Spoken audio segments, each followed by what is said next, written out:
BJP card, এই card সেই card, সেগুলি কোথায়? সেগুলি তো সব তারা 3,000 4,000 টাকার বিনিময়ে চেয়ারম্যানরা মেম্বাররা বিক্রি করছে। তাও কি তাদের দলীয়, তার ওই কার্ড যে পাইছে তাকে ভোট দিতে হয়েছে, যাইতে হয়েছে, যা বলবে মিটিংয়ে যাইতে হয়েছে। এই যে সিস্টেমেটিক একটা নাৎসিক কায়দায় যে সমাজটাকে সম্পূর্ণভাবে দূষিত করে ফেলছে, পলিউটেড করে ফেলছে, এটার থেকে যে একটা শুদ্ধি অভিযান হওয়া উচিত ছিল, ডক্টর ইউনূস সেটা ফেল করে গেছেন, সম্পূর্ণভাবে ফেল করে গেছেন। যারা আওয়ামী লীগ করছে তারা টাকা ছড়াচ্ছে, তাদের হাতে শত শত হাজার হাজার কোটি টাকা, সে টাকা দিয়ে এদের এইখানে টাকা দিচ্ছে, ওই রাজনীতিবিদের কাছে পাঠাই দিচ্ছে 20 লাখ টাকা, ওই সেন্ট্রাল কমিটিতে ক্লেম করে যে 7 কোটি টাকা দিচ্ছি। আবার কি হবে? কিছু হয় না, তাদেরকে ধরা হয় না, থানা পুলিশ তাদের ধরে না।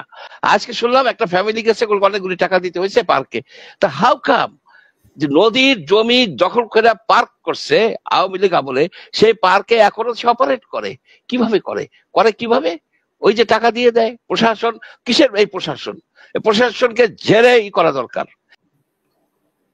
এটা খুবই দুঃখজনক যে কথাটা একজন তরুণ রাজনীতিবিদই বলবো, তার কাছ থেকে এটা আসলো। তাদের একটা বোঝা উচিত যে আওয়ামী লীগের আমলে গত 15 বছরে আপনার যে ধরনের অন্যায়, অবিচার, লুটপাট হয়েছে, তাতে যে শুধুমাত্র যে কয়জনকে অভিযুক্ত করা হয়েছে গণহত্যার মামলায় ধরেন 1000 খানিক লোক অভিযুক্ত হয়েছে, কিন্তু এই যে দেশব্যাপী যে লুটপাট, জমি দখল, ঘাট দখল, চাঁদাবাজি, এর সাথে কমপক্ষে 3 থেকে 4 লক্ষ লোক জড়িত ছিল। আমি একটু উদাহরণ দেই, আমি নিচের থেকে আসি, যে ইউনিয়ন আওয়ামী লীগ তার কমিটির যত মেম্বার, উপজেলা আওয়ামী লীগ তার কমিটির যত মেম্বার, ডিস্ট্রিক্ট আওয়ামী লীগ তার কমিটির যত মেম্বার, আপনার সেন্ট্রাল কমিটির যত মেম্বার, এবং এদের সাথে যে যুবলীগ আছে, স্বেচ্ছাসেবক লীগ আছে, যুব মহিলা লীগ আছে,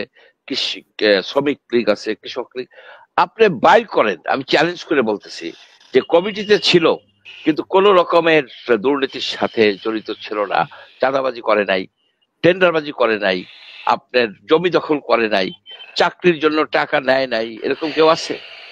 যদি থাকে তাকে সসম্মানে আমি স্যালুট করবো যে হ্যাঁ, এত কিছুর মধ্যে থাকে আপনি করেন নাই। এই লোকগুলির কি হবে? এই লোকগুলি রাজনীতি করার সুযোগ পাবে? তাদের নামে কি মামলা হয়েছে? কয়টা মামলা হয়েছে? অনেক জায়গায় মামলা হয়ই না। এই যে কয়েকটা মামলা দিয়ে রাখছে, এই যে হাই প্রোফাইল কিছু মামলা, হত্যা মামলা দিয়ে রাখছে, কিন্তু আসল যে অপরাধী যারা আপনার সেই থানা লেভেলে, উপজেলা লেভেলে, ডিস্ট্রিক্ট লেভেলে, তারা তো সদর্পে ঘুরে বেড়াচ্ছে, তারা একটু এদিক সেদিক থাকে, থানার সাথে একটু লাইন করা আছে, ফাঁড়ির সাথে লাইন করা আছে, তারা তো তাদের চাঁদাবাজি চালাই যাচ্ছে। তারা যেসব জমি খাত দখল করছে, ছাড়ছে, কেউই ছাড়ে নাই। কিছু কিছু জায়গায় তারা বেশি চাপের ফলে সরে গেছে, কিন্তু এরা তো বহাল তবিয়তে আছে কেন? আপনি তাদের বিচার করতে চাচ্ছেন না। এখন তাদেরকে আপনি নেবেন, নিয়ে আপনি একটা রুট লেভেলে একটা বেস করবেন, এই সব লোকজন যায় আপনার কমিটিতে আসবে, তারা চেয়ারম্যান হবে, তারা মেম্বার হবে। আপনি সেই আইয়ুব খানের সেই কনভেনশনাল মুসলিম লীগ, জিয়াউর রহমানের সেই জাগো দল, তারপরে বিএনপি, এবং এর সাথে যে বিজেপি, এর সাথে বিজেপি তো না, জাতীয় পার্টি ওই একই। এই যে আপনার এই যে কোরাইশির যে দলটা করতে গেছিল, কোরাইশির যে কিংস পার্টি তৈরি করার জন্য যে পচা, যে নীতিহীন যেসব লোকজন লাগে, সেইগুলিকে ওনারা বলতেছে তাদের হত্যা ছাড়া তাদের মামলা তাদেরকে আপনার রাজনীতি করতে দিবে। এই জিনিসটা ন্যাক্কারজনক, এই জিনিসটাকে প্রতিহত করা উচিত, এবং প্রত্যেকটা উপজেলা লেভেলে, প্রত্যেকটা ডিস্ট্রিক্ট লেভেলে ট্রাইব্যুনাল করে এইসব ক্রিমিনালদেরকে, তারা যে অন্যায় করছে, অবিচার করছে, যে আপনি দেখেন যে এই কার্ড, দুস্থ ভাতার কার্ড, বিজেপি কার্ড, এই কার্ড সেই কার্ড, সেগুলি কোথায়? সেগুলি তো সব তারা 3,000 4,000 টাকার বিনিময়ে চেয়ারম্যানরা মেম্বাররা বিক্রি করছে। তাও কি তাদের দলীয়, তার ওই কার্ড যে পাইছে তাকে ভোট দিতে হয়েছে, যাইতে হয়েছে, যা বলবে মিটিংয়ে যাইতে হয়েছে। এই যে সিস্টেমেটিক একটা নাৎসিক কায়দায় যে সমাজটাকে সম্পূর্ণভাবে দূষিত করে ফেলছে, পলিউটেড করে ফেলছে, এটার থেকে যে একটা শুদ্ধি অভিযান হওয়া উচিত ছিল, ডক্টর ইউনূস সেটা ফেল করে গেছেন, সম্পূর্ণভাবে ফেল করে গেছেন। ফেল করে উনি কোথা থেকে বস্তা বস্তা কতগুলি কমিটি করছে, যে কমিটির উদ্ভট সব পরামর্শ দেয়, দেশটাকে 4টা প্রদেশে করবে।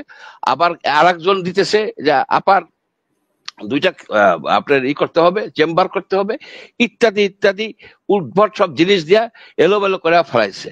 এগুলো সব বাদ রেখে তাদের দরকার, আমি এই তরুণ যারা যারা ক্ষমতায় আসছে, তাদের ছাত্ররা যারা ক্ষমতায় আসছে বা তারা বিভিন্ন কমিটিতে আছে, তাদেরকে বলবো শুদ্ধি অভিযান চালু করো, শুদ্ধি অভিযান চালু করো। যত রকমের দুর্নীতি ছিল তাদের মধ্যেও তো আমরা জানি যে তাদের মধ্যেও তো ছাত্রলীগ ঢুকে গেছে, আওয়ামী লীগের লোকজন আছে, তারাও তো এই যে কমিশনার চেয়ারম্যানদেরকে নিয়ে মিটিং করেছিল। না, ঢুকে গেছে কেন?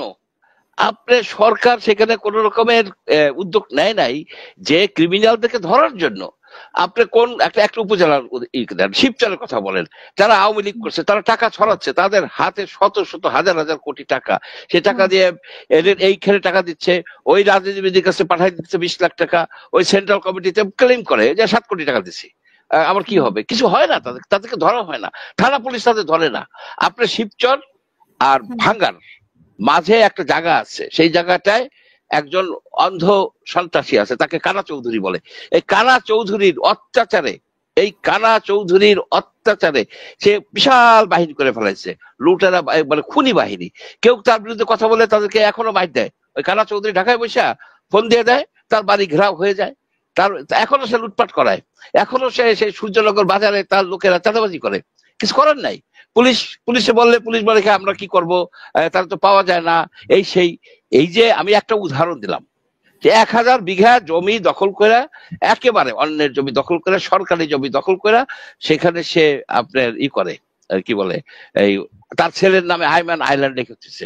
এগুলি অনেকবার লোকে জানে, কিন্তু কেউ ধরতে পারে না। ধরে না কেন? ওই যে টাকা দিয়ে সবকিছু বন্ধ করে ফেলেছে। আর এক সন্ত্রাসী সে নদীর জমি দখল করে পার্ক, সে পার্ক করছে, সে পার্কে ঢুকতে 50 টাকা করে লাগে। নদীর পার্ক হইতে পারে, কিন্তু সেটা পাবলিকের পার্ক হবে। সেখানে আমি আজকে শুনলাম একটা ফ্যামিলি গেছে, অনেকগুলি টাকা দিতে হয়েছে পার্কে। তা হাউ কাম যে নদীর জমি দখল করে পার্ক করছে আওয়ামী লীগ আমলে, সেই পার্কে এখনো সে অপারেট করে? কিভাবে করে? কিভাবে? ওই যে টাকা দিয়ে দেয় প্রশাসন। কিসের এই প্রশাসন? এই প্রশাসনকে ঝেড়ে করা দরকার।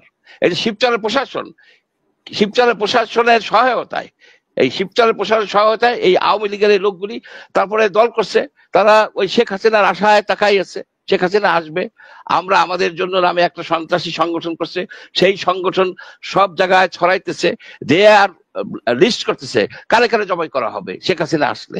সুতরাং গ্রামের দিকে এই যে একটা টেরর সৃষ্টি হয়েছে, এই টেররকে আপনার থামাইতে হবে। সে থামাইতে পারে কিন্তু শুধু ছাত্ররা না, কারণ অনেক জায়গায় তো ছাত্রদের কোনো ছিল না। যেমন 130টা থানায় অ্যাকচুয়ালি আন্দোলন গুলি হয়েছে, গ্রামের দিকে তো এই আন্দোলনটা হয় নাই। সেই জন্য সরকারের উচিত ইমিডিয়েটলি এই বিষয়টার দিকে নজর দেয়া। তারা ট্রাইব্যুনাল করে না কেন? তারা ট্রাইব্যুনাল করবে, ধরবে 3-4 লক্ষ, রাত 50,000 ধরে 7-8 বছরের জেল দিয়ে দেবে। এগুলির ওই চুলচেরা বিশ্লেষণের দরকার নাই, সবাই জানে যে কে কে এই লুটপাট করছে, এখনো করে।